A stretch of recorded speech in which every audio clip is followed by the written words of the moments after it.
So I'm doing a quick release knot in this situation. Turn, loop through. If she pulls at it, it only tightens, and at some point, that's it. And I can take this part and give it a quick tug.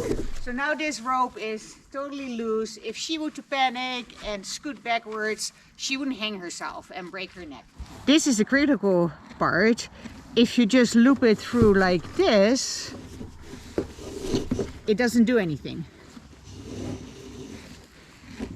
If you cross it, then go under and through.